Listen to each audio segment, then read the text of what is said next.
Դեռևս օրեր առաջ համացանցում շրջանառվող լուրերից թերևս ամենասարսափելին Արմավիրի մարզի գյուղերից մեկում տղամարդու կողմից իր կնոջ նկատմամբ ցուցաբերած անմարդկային վերաբերմունքն էր։ 2024 թվականի դեկտեմբերի 13-ին Արմավիրի մարզի գյուղերից մեկում ամուսինը կապել էր կնոջը նկուղում, ծեծի ենթարկել, սպառնացել դանակով, այնուհետև ներկանյութի միջոցով հրկիզել կնոջը, եւ այս ամենը խանդի պատճառով։ 2025 թվականի փետրվարի 26-ին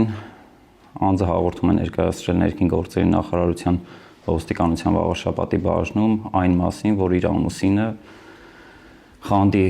հողի շուրջ վերջինիս իջեցրել է իրենց բնակարանի նկուղ, որտեղ կապել է վերջինիս, ծեծի է ենթարկել, այնուհետև ներկանյութը լցնելով վերջինիս ոտքի վրա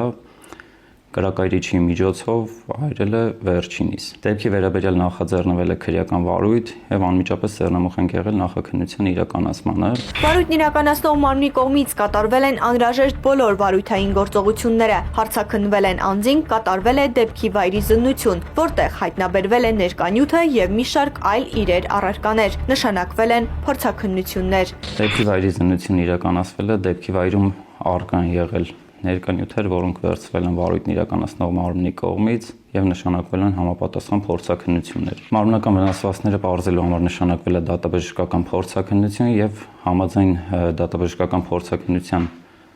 եզրակացության վերջինիս առողջությանը պատճառվել է ծանր վնասվածք։ Լրատվամիջոցներից մեկին տված հարցազրույցի ժամանակ դժոխ ճանաչված կինը երրորդ կարգի այրվածքներով դժվարությամբ, բայց հստակ պատմում էր, որ ամուսնու հետ խանդի պատճառով հաճախ են վիճել եւ հերթական անգամ դեպքի օրը ամուսինը վերջինիս նկուղ էր տարել խոսելու եւ պարզաբանումներ կատարելու նպատակով։ Կնոջ խոսքերով տղամարդը նաեւ սպառնալիքներ է հնչեցրել իր եղբորը սպանելու վերաբերյալ։ Նախաքննության ընթացքում ձեռք բերված փաստական տվյալների հիման վրա տղամարդուն մեղադրանք է առաջադրվել առողջությանը ծանր վնաս պատճառելու հոդվածով։ Նախաքննության ընթացքում արձակնվել են բազմաթիվ անձիկ, այդ թվում կայացվել է դժոխ ճանաչելու մասին որոշում, ենթադրյալ հանցանք կատարած անձը ձերբակալվել է, հսկող դատախազի կողմից որոշում է կայացվել վերջինիս նկատմամբ քրեական հետապնդում հարուցել Հայաստանի Հանրապետության քրեական օրենսգրքի 166-րդ հոդվածի 2-րդ մասի 7-րդ կետով։ Միջնորդությունը ներկայացրել Արմավիրի մարզի առաջին ատյանի ընդհանուր իրավասության դատարան կալանքը որպես խափան միջոց ընտրելու վերաբերյալ եւ միջնորդությունը բավարարվել է, դեռևս նախաքննությունը իրականացվում է, միջոցներ են ձեռնարկվում ենթադրյալ հանցանք կատարած անձի մասնակցությունը նշված դեպքին ամբողջությամբ բացահայտելու եւ բոլոր մասնակիցներին, ինչպես նաեւ դեպքի ամբողջ ընթացքը բացահայտելու ուղղությամբ։